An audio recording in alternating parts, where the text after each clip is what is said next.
tiene a cargo la primera presentación sobre implicaciones de los ribotipos en la clínica y diagnóstico de la infección por Clostridioides difficile. La doctora Clara es bacterióloga y laboratorista clínica, especialista en microbiología clínica, magíster en epidemiología y doctorado en biología con una tesis doctoral desarrollada precisamente en este tema, docente de la Escuela de Microbiología y de la Facultad de Odontología de la Universidad de Antioquia, es asesora científica del Laboratorio de Bacteriología Anaerobia de la IPS Universitaria de la Universidad de Antioquia, pertenece a grupos de investigación de salud y sostenibilidad, de microbiología veterinaria, también de la Universidad de Antioquia, es miembro de la Asociación Colombiana de Infectología y además de la Sociedad de Anaerobios de las Américas. Entonces, doctora Clara Lina, muy bienvenida a su presentación. Bueno, muchísimas gracias. Procedo entonces a compartir mi pantalla. Muchas gracias. Confirmo, por favor, si lo están viendo. ¿Están viendo la pantalla, doctora Leal? Sí, sí, estamos viendo. Ya, bueno, ya va a comenzar a aparecer, señora. Ya, sí, perfecto, ya apareció. doctora, ya se ve. Bueno, muchas gracias. Ya puede empezar.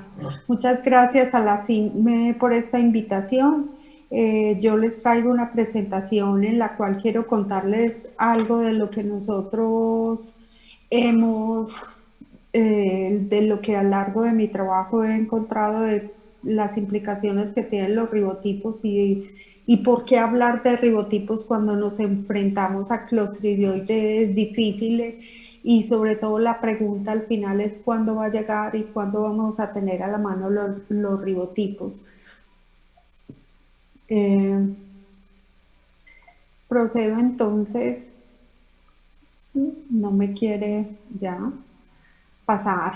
Yo quiero recordar entonces que Clostridioides difficile es considerado en Estados Unidos una amenaza de salud pública. En este momento, lo que en Norteamérica, Estados Unidos tiene un gran número de casos, con 18.000 muertes por Clostridioides difficile al año, con un aumento en los costos de estadía. Y esto es debido porque Estados Unidos tiene y Norteamérica tiene muy diseminado el ribotipo 027. En Europa ha venido variando mucho la epidemiología de clostridioides difíciles, sin embargo, está aumentando muchísimo, no solamente en la hospitalización a nivel paciente hospitalizado, sino también en la comunidad. La diferencia de Europa con Estados Unidos es que en Europa hay más diversidad de los ribotipos. En Europa occidental está disminuyendo más la frecuencia de clostridioides difficile, ribotipo 027, mientras que en el resto de Europa está en las frecuencias que se esperaban y que teníamos nosotros en la epidemiología. Esta cepa hipervirulenta, considerada esta cepa de clostridioides difficile, es un bacilo gram positivo anaerobio estricto que tiene la capacidad de producir bien sea toxinas codificadas por lo que se llama un locus de patogenicidad PALOC y una toxina binaria. ¿Quiénes van a producir eso? Lo van a producir la toxina binaria más o menos hasta el 45% de las cepas. Es importante considerar que entre un 4 y un 23% de los pacientes hospitalizados pueden estar colonizados, pero solamente entre un 10 y un 60% de ellos se van a enfermar, o sea que los otros pueden ser portadores asintomáticos que van a diseminar la enfermedad, y un 7 y un 10% van a tener infecciones mixtas por varios ribotipos. Esta imagen simplemente para darles a entender que para que se dé la infección por clostridioides se requiere de componentes relacionados con el paciente, como la exposición, la colonización, la exposición a antibióticos, y componentes relacionados con la bacteria, específicamente con la microbiota qué tan fuerte, tan estable, qué tanto está ese equilibrio bien establecido para que la microbiota resista la invasión de clostridioides difíciles. Es por eso que se da en pacientes que tienen cierto grado de susceptibilidad. Quiero recordarles que el locus de patogenicidad, que es el responsable de las toxinas, responsable de la enfermedad, se encuentra dentro del cromosoma, que este PALOC no lo tienen todas las cepas, lo tienen solamente las toxigénicas, pero que estas toxigénicas se las pueden transferir a las no toxigénicas por un mecanismo parecido a la conjugación. Se ha descrito que más o menos entre el 90% de las cepas de clostridioides difíciles puede tener las dos toxinas, la A y la B, y un 10% puede tener solamente la B, la que es considerada la realmente patógena. Y hay cepas consideradas no toxigénicas que no producen enfermedad, no tienen el PALOC, por lo tanto no son toxigénicas. Estas toxinas van a actuar directamente en las proteínas RAC1 de la membrana celular del intestino, y que va a llevar a un daño de las uniones intercelulares, a estímulo de producción de citoquinas y quimiotrayentes de neutrófilos, por lo cual va a haber inflamación colónica, va a haber una infiltración masiva de neutrófilos, va a haber diarrea secretoria y pérdida de la barrera protectora. Algunos pacientes, algunos aislamientos, entre el 15-45% va a tener una segunda toxina que es binaria, está localizada en un sitio separado del cromosoma, y esta toxina es una toxina que ya no es de dos componentes, si bien conforma una unidad. Entonces tiene un componente enzimático, que es el componente dañino, tiene un componente de unión que va a servir para que este ingrese, y tiene un regulador negativo. El sitio o el modo de acción de esta toxina va a ser directamente en el sitio esteléctico, en el citoesqueleto de la célula. Básicamente en la actina va a producir una una alteración pues en la organización de los filamentos de actina, que va a llevar a la producción de protuberancias. Los microtúbulos se van a salir y van a hacer que la bacteria entonces se adhieran más patógenos por medio de esos microtúbulos que se van a exponer. Para poder hablar de ribotipos y poder entender qué son los ribotipos, quiero mencionarles que los métodos para estudiar clostridioides difíciles, para poder nosotros tener una carta genética, para podernos comparar con la epidemiología de otros países, necesitamos métodos de genotipificación, de los cuales los inicialmente descritos fue las enzimas de restricción, que fue seguido de electroforesis de campo pulsado, muy desarrollado en Norteamérica, en todo lo que es América, y la PCR ribotipificación, que fue desarrollada en Europa. Ahora ya se ha oficializado que la PCR ribotipificación sea como un método estándar que sirve para reconocer, o por lo menos hacer seguimiento de ciertos aislamientos epidemiológicos. Se ha modificado un poco más la tecnología por medio de la capilaridad, con el finalidad pues de que sea más reproducible, de mejor interpretación y un poco más precisos. Hay otros métodos de apoyo como MELBA, que este método lo que nos va a garantizar es hacer la subtipificación cuando tenemos muchos aislamientos de un solo ribotipo y queremos saber si hay relación clonal, por ejemplo, dentro de aislamientos del mismo ribotipo 002, y para hacer seguimiento dentro de brotes. Y ya prácticamente todos los laboratorios, en un cambio de 5 años para acá, los laboratorios de mayor potencia, de mayor tecnología, están manejando ya métodos basados en secuenciación. El método de ribotipificación por el cual hablamos de ribotipo es un método que se basa en el operón RRN, que tiene clostridoides difícil en esta región intergénica entre el gen 23S, 23S y 16S. Esta región que está acá tiene la característica que esta región espaciadora tiene mucha variabilidad. Entonces, producto de esa variabilidad se pueden establecer patrones de banda que permiten agrupar los aislamientos de clostridoides difíciles en forma de ribotipo. Y entonces vamos a hablar de ribotipos, que es un grupo de cepas que comparten un patrón de bandas, es como un fingerprinting, es la base de un fingerprinting, comparten ese patrón de bandas idénticas y se le ha asignado unos números, se han descrito más de 900 ribotipos, por lo cual quiere decir que quien monte esta técnica, además de tener una alta tecnología, también debe tener una amplia librería de cepas para poder compararlas.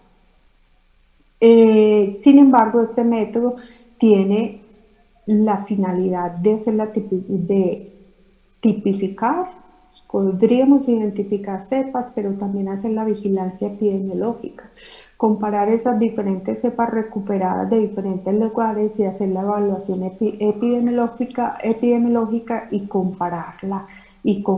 Es así como la mayoría de la literatura viene hablando ahora de los ribotipos. Hay otros métodos utilizados como el MLST, que tiene otros fines, otras finalidades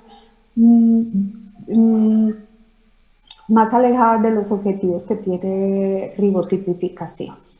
Esta ribotipificación ha permitido que se puedan distinguir varios y se pueda comparar la epidemiología de todos los países. En Canadá, por ejemplo, vemos que en lo que es Norteamérica, en primer lugar predomina el ribotipo 027. En lo que es el Reino Unido, ellos lo tienen de último lugar en frecuencia, pero en Europa, en los otros países de Europa, está en primer lugar de frecuencia el 027, que es el considerado hipervirulento.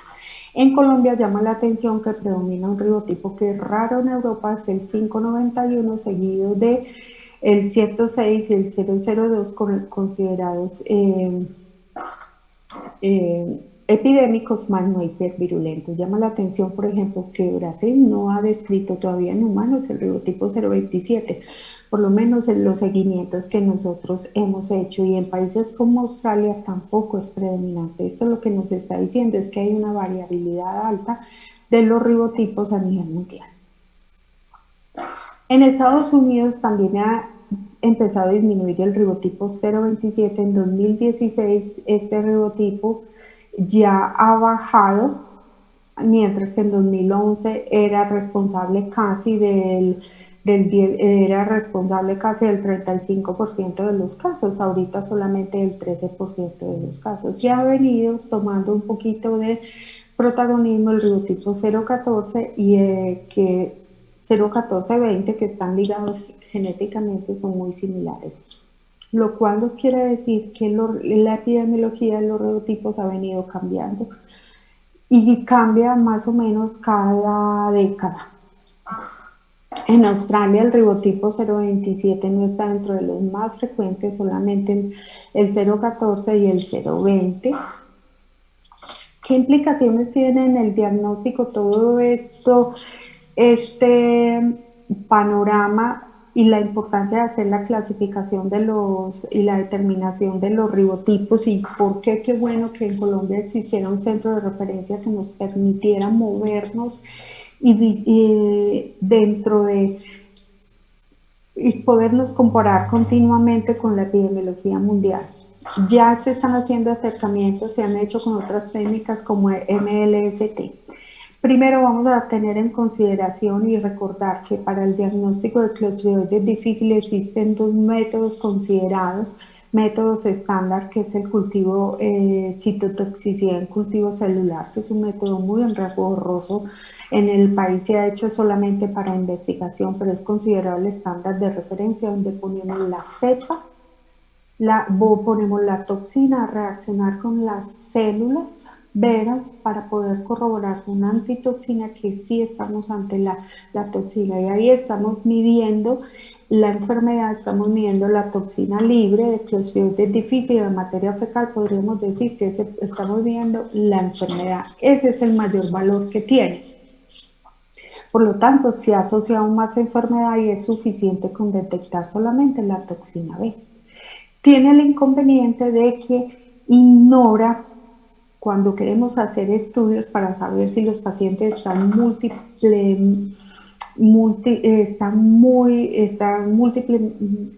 colonizados, tienen colonización múltiple, no nos sirve porque ignoran las otras cepas toxigénicas que no están produciendo toxina, pero que son potencialmente transmisibles, porque hay que entender que si muchos pacientes pueden estar colonizados con cepas toxigénicas y no están liberando la toxina, o por alguna razón están siendo controladas por las biopelículas del intestino.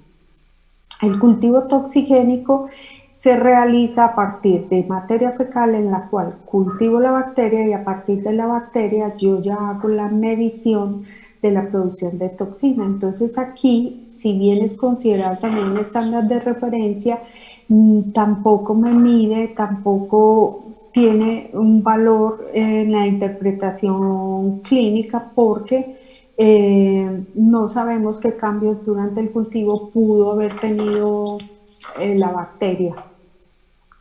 La prueba que recientemente, que llegó en los primeros años, hace 10 años, a partir de 2010 al país, fue la prueba de detección de la toxina libre en materia fecal sola, que tiene muy baja sensibilidad y especificidad. Luego se pidió, con el advenimiento de los algoritmos, que se comparara con la glutamato deshidrogenasa. Entonces esta cepa sí ya mejora un poco la sensibilidad y la especificidad. Y por último, creo que la más diseminada es la amplificación de los ácidos nucleicos, y es la que mayor implicación tiene en este momento en el diagnóstico, considerando que un 25% de los pacientes hospitalizados están colonizados, incluso un 2% de los pacientes sanos pueden estar infectados. Esta gráfica nos muestra todas las pruebas moleculares que están disponibles en el medio, y van a notar ustedes en el cuadrito, estas son las que me pueden predecir, me pueden decir que podemos estar ante un ribotipo hipervirulento, en este caso el 027. Y resulta que estas NATs tienen algunas observaciones en general, que si bien presentan muy buena sensibilidad y buena especificidad, como lo muestra esta revisión sistemática de 2019, hay otros autores que dicen que esta alta sensibilidad nos puede llevar a un sobrediagnóstico, porque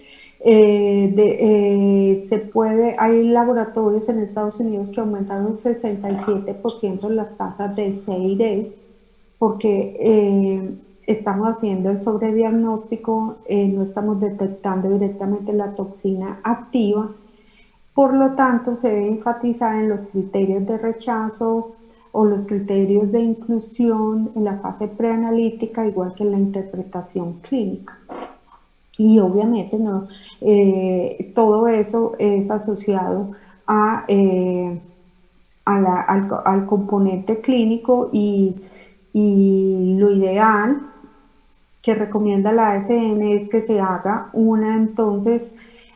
incluir las NAT dentro de combinarlo con un algoritmo. ¿Qué quiere decir? Vamos a hacerlo en combinación con EIA o EIA con glutamato. No se debe hacer una prueba molecular sola. En cuanto a que se ordenen varias pruebas moleculares para detección del gen de la toxina B, todavía no hay una recomendación clara, porque no hay evidencia sobre la utilidad. Entonces, lo que es, en general, ante las pruebas moleculares se debe ampliar, mejorar la precisión diagnóstica, porque debe haber una combinación de esos métodos y en las PCRs caseras es importante, sobre todo para investigaciones, tener en cuenta que muchas veces hay variaciones del locus de patogenicidad y los primers no siempre van a ser específicos.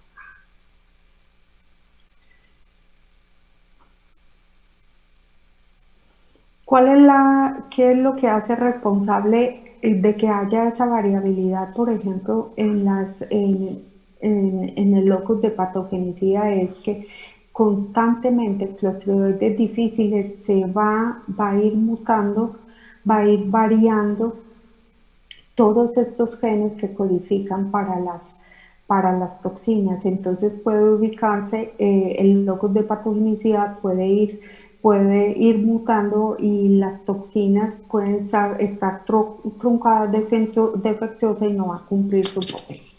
En cuanto a las consideraciones diagnósticas para la materia fecal de los falsos negativos, cuando lo utilizamos bien sea para toxina libre, y esta es una de las razones de por qué me da negativa la prueba, es porque pueden haber anticuerpos uniéndose a las toxinas bajos niveles in vitro de la toxina porque no se estén produciendo, hay una baja carga bacteriana, hay un predominio de esporas versus células vegetativas, o también hay distribución no uniforme de las toxinas, degradación preanalítica de las toxinas que es lo que pasa mucho, o secuestro por polímeros de carbohidratos. Es muy importante considerar que hay pacientes que pueden tener múltiples ribotipos y eso normalmente no se considera y tiene un impacto en el diagnóstico. La cepa hipervirulenta NAP1B21, así clasificada, se llama hipervirulenta porque efectivamente es una cepa que produce 10 veces más toxina A y 23 veces más toxina B, y tiene, por ejemplo, unas mutaciones en el regulador negativo. A eso se debe esa mayor producción, se asocia con muerte, enfermedad por clostridioides, enfermedad grave. Hay esporulación aumentada, incluso de resistencia a las fluoroquinolonas.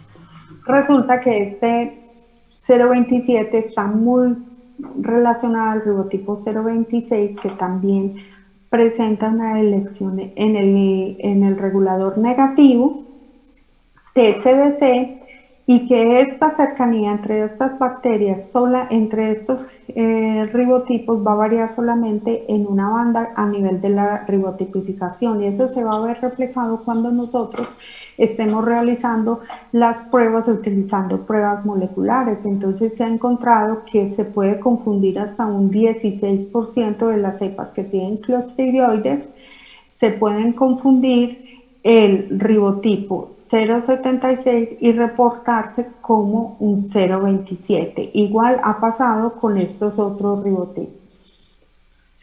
¿Cómo es con el tiempo, doctora? Faltan unos minutos. Me quedan 2 minuticos. 2 minuticos. En Colombia también se han reportado ribotipos, el más predominante es el 591, pero que no tiene 591, pero que no tiene implicaciones mayores en cuanto a la patogenicidad. Nuevos ribotipos se han reportado que, si bien tienen la toxina binaria y la toxina del locus de patogenicidad, no se reportaron con mayor letalidad o mayor mortalidad. Estos ribotipos en Colombia se necesitan, fueran todos susceptibles a los antimicrobianos y además encontramos que 2 pacientes tenían el ribotipo 078, que es el que más se ha asociado a infección en animales. Entonces, tanto el 078 como el 027 son consideradas cepas hipervirulentas, que nosotros lo tenemos, pero que no tienen implicaciones en el diagnóstico, sino que tendrían implicaciones clínicas al momento de correlacionar con el origen del paciente. Otros ribotipos que se han asociado en la comunidad, el ribotipo 002, 0 y 010, 020 y 016, el 02 lo encontramos en segundo lugar en Colombia, es un ribotipo epidémico más no hipervirulento.